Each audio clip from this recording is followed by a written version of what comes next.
brokers play an integral role within the cyber insurance market, placing complex risks. I'm Yvette Essen for CyberCube, and I'm joined by Matt Connell, the Director of Policy and Public Affairs for the Chartered Insurance Institute, to talk about brokers and best practice for the sector. First of all, can you explain to me briefly what is the CII? Yes, it's a professional body. We've got about 125,000 members worldwide. Our main aim is to build public trust in insurance, and to do that we offer qualifications for insurance professionals. We also offer ongoing advice and guidance on key issues that are affecting the insurance profession. Now, you've just actually published a guide, the Good Practice Guide to Cyber Risk, and that's aimed specifically at brokers. Why is that? Well, for many businesses, particularly small businesses, brokers are really the only risk professionals that they're going to see a lot of the time these days. A lot of people who used to work for government agencies giving businesses advice and things like that, a lot of that's online now. So brokers are often the only face-to-face contact that businesses have to talk about really fundamental growing risks like cyber.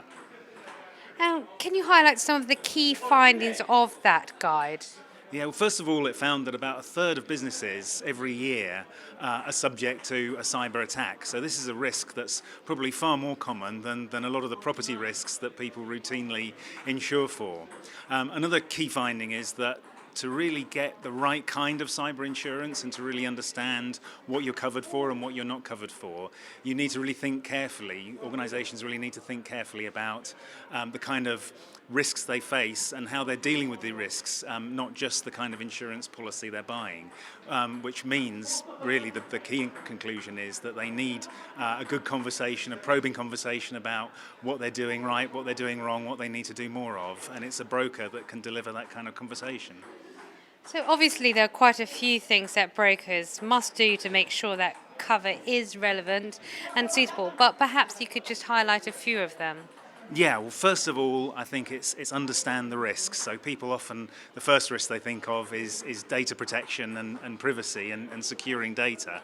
But there are other huge risks, like risk of fraud, which can come from a cyber attack, or risk of business interruption. So really think about the risks that you're following.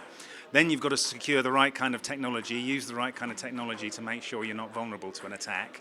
But it doesn't matter how good the technology is if the people aren't right, and you really need to understand the people who you're relying on to keep security, and that's the people you're sending information to as well as the people who work for you. And then finally, once you've understood all the areas where you're exposed to risks, it's about choosing the policy that gives you not just the right kind of payout if you have a cyber attack, but also the right kind of professional support, for example, the right kind of legal support if you're faced with the crisis of a cyber attack.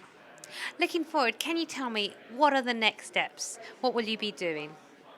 Well, for us, the guide is on our website, freely available to everyone who uses it. And there's a huge amount of good official guidance as well that we've signposted in the guide. So it's not just about the CII, there's a lot of people giving good cyber advice out there, which both brokers and organizations can use. And then for us, it's about having an ongoing program of continual professional development for our members who are brokers, so that they can attend events, watch webinars, listen to podcasts, and really understand this issue in a lot of detail.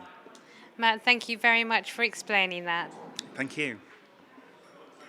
For CyberCube, I'm Yvette Essen.